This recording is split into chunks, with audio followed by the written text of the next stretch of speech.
So in this video, I'm going to show you how you can exactly plan and make content which will help you attract the right clients and make sales on autopilot. After working with over 20 business owners in the past 12 months, I understood that most of them are chasing AdSense money and influencer numbers on YouTube, which is actually killing their sales. And if you are following that same generic advice, then that's the reason why you are still stuck in the hamster wheel and can't get any sales from YouTube. I generally work with time starved professionals. So my goal is always to maximize the output while minimizing the amount of time we spend on content. And to achieve that, we need to press where it hurts. But before we get into it, please make sure to comment down below if you have any questions, any queries regarding what I am talking about and what I am explaining, how you can implement it, what's stopping you. If you have any doubts,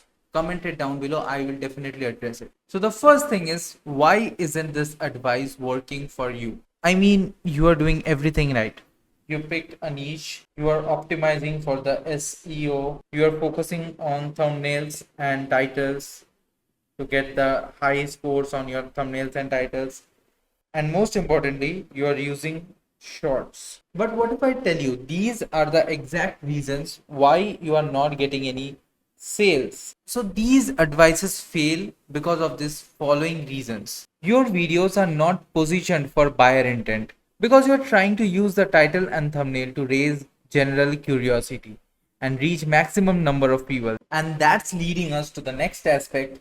And this is the exact reason why Ed Lawrence stopped uploading on Film Booth and started Creators, because his viewer base was filled with people who were never going to take any action. So now that we know what not to do, let's talk about what we need to do as business owners. I like to call it my business owner YouTube strategy. And the first thing to focus there is again your niche, but not any niche. You niche by the transformation. You niche by your ICP.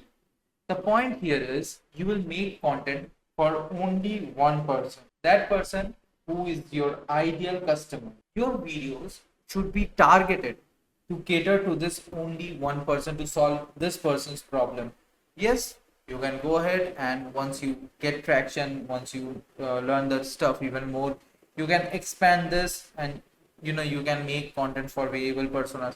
Those are all there. You can do that all the time when you reach there. But before that, if you're trying to sell, if you're a business owner, just think about the ICP and create content for your ICP.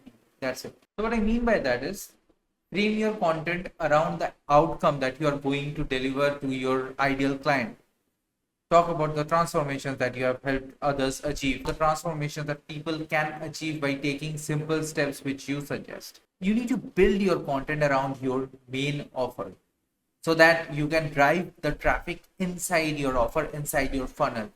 Everything needs to align, they need to be coherent, and the best way to do that is just niche around your ICP. Don't think about anything else. Your ICP is your niche, your ideal client is your niche. The second point is consistency or posting consistency. How often should you post? Now the thing is, you need to post strategically more than consistently. And here's why. Now think of it like this. Each of your video is like an asset in your sales funnel. Videos must follow your customer's journey, which is objection to belief to transformation. And when we are talking about conversion content, the content that converts viewers to clients, then quality and intent will always override your quantity.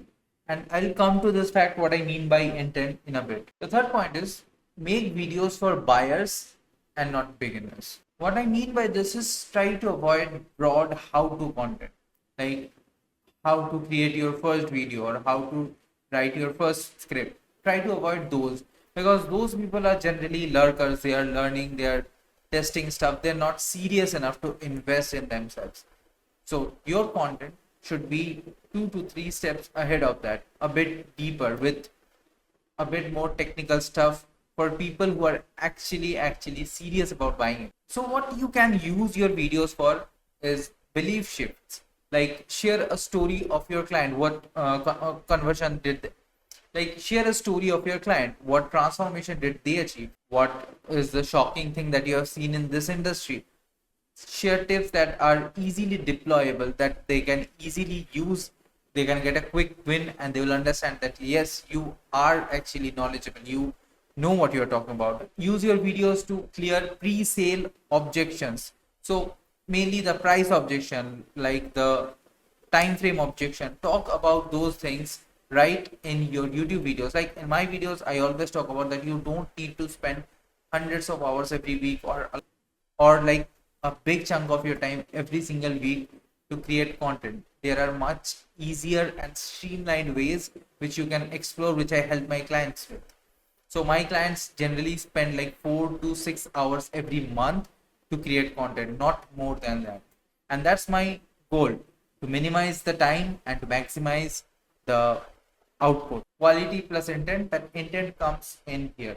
So the basic thing that I mean by intent is, what do you want this video to do? What is that one goal that you're trying to achieve from this one video? Are you trying to get more sales? Are you trying to get email signups? Are you trying to get more subscribers?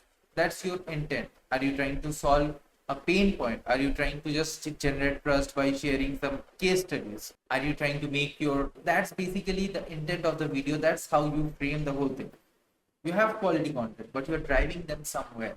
You're leading this whole mindset somewhere, and that's your intent. Now this next part is something I can't skip: titles and thumbnails. Yes, titles and thumbnails are very important, but how you make them is even more important. Recently I deleted about 5,000 views from my YouTube channel. I deleted all my shorts because they were attracting the wrong audience, and to couple with that, I had my titles and thumbnails. So my thumbnails and titles used to look like this, which generally attracted the wrong audience. It was not appealing to my ideal client base whom I can help, like people who are above 40, who have a business, who want to grow YouTube channel, to one, create a personal brand, and two, to get more sales. So instead what I'm trying to focus on is more of specific pain points in my title and thumbnails, desired outcomes, or strategic curiosity hooks in my titles and thumbnails. And this is something we have done in our clients channel as well. We started framing our titles and thumbnails on the pain points. We use simple photos and clear text, nothing more than that. We doubled down on the USP of our client, and we saw a mere 5x jump in the results. So that's what I'm trying to say. So when we are trying to sell using YouTube, we need to use our titles and thumbnails as buyer magnets, and not like a fashion contest or a viral trend chaser. We don't need to do that. The thing is, your titles and your thumbnails should speak directly to the pain points of your ideal client. The fifth most important thing is, you should track sales and not views. So YouTube ranks your video from 1 to 10 based on your views, but that's not your metric. Yes, I understand you want to get a lot of views, but you also want those views to be of your ideal client. So the first thing we should focus on is who are serious, and just to get the serious buyers in. So track the sales, not the views. The thing you need to check is, did your offer landing page get a lot of traffic after this video, or did you get more email signups or more purchases? If you're trying to make conversion content, reverse engineer your sales data and make that conversion content. So when the number one priority is sales, then you should focus on the sales data and reverse engineer from that. This is a very strategic step which you should take. Try recreating your winning videos in every 6 months. Now you can do it in two ways. One, you can just reshoot, which is the best way, and I will suggest this one. But if you are a bit lazy, you can change the intro or add a voiceover to the intro, or re-edit the video a bit and upload it after 6 months. But the best choice would be to reshoot it. The next thing is, you need to have a YouTube funnel. Not just any funnel, a YouTube funnel. A funnel that converts your viewers into your buyers. How? We take interested people in our YouTube channel. We invite them in through our top of funnel content. Then we systematically show them value based content.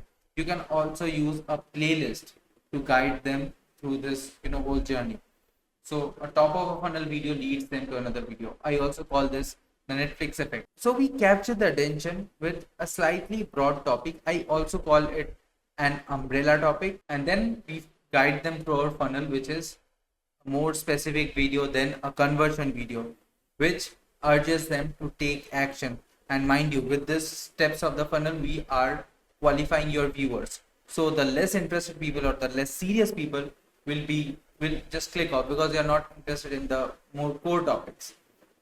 And then from the conversion video, we take them to your landing page and then your offer. So basically we are bombarding our viewers with value to make them understand what they are in for and what they are going to get if they pay you. The next thing is a very overlooked section, and that's comments. Now the way we ask for comments is very weird and that should be avoided.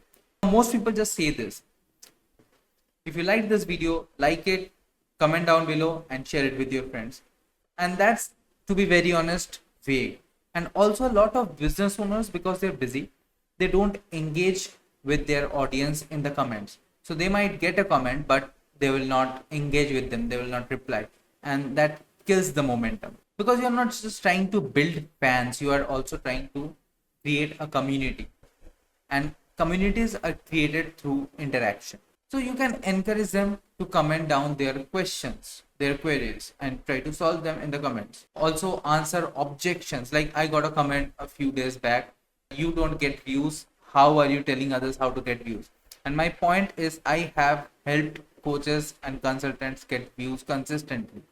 I have worked as a video editor, as a video marketer in the back end for a very long time, so I know how the thing works, and it takes time. If I don't take the step today, I won't have a viewer base even after a year or 2 years. So that makes zero sense. So waiting magically won't make a difference for me. Also, you can use pinned comments for your lead magnets, for your core offers. You can answer questions in the comments and then introduce your offer. So this is a very strategic way in which you can use the comment section as a business owner. The next thing you should do is collaboration. Now, not just any collaboration, not for exchanging views. This is for audience alignment. So let's say I provide video editing and marketing solutions. I collaborate with someone who helps creators to shoot their videos. So they are like a videographer. So if we collaborate together, actually our audience base will benefit from both of us. Similar thing applies to your videos. You need to look for complementary partners. So basically you are collaborating with someone who is serving the same kind of audience, so they benefit from both of your services. Specific algorithm, so they are pushed to anyone and everyone, and if you are engaging enough, everyone will stop scrolling and just look at you. So your short starts getting a disproportionate amount of views than your long videos, and YouTube just shuts your long videos down. This happened with me. That's why I had to delete more than 5,000 views from my channel like 3 days back. Shorts will mostly attract low intent viewers who are not really interested in buying, and that's why this strategy is not really great for conversions. And this last thing is the most important, and that's patience. A lot of business owners think that they will just create content and start getting sales, and it doesn't work like that. YouTube is a long-term game. I have said this 1,000 times at least. YouTube is a long-term game.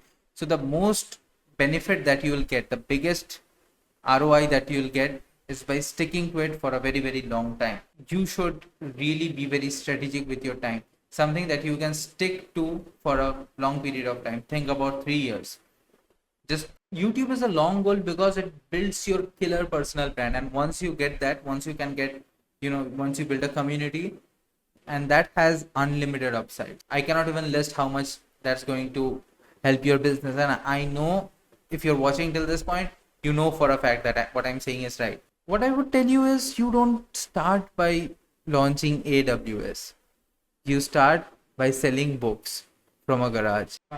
And I understand that YouTube can be overwhelming at times. When I started my first channel, It was overwhelming, to be very, very, very, very, very honest.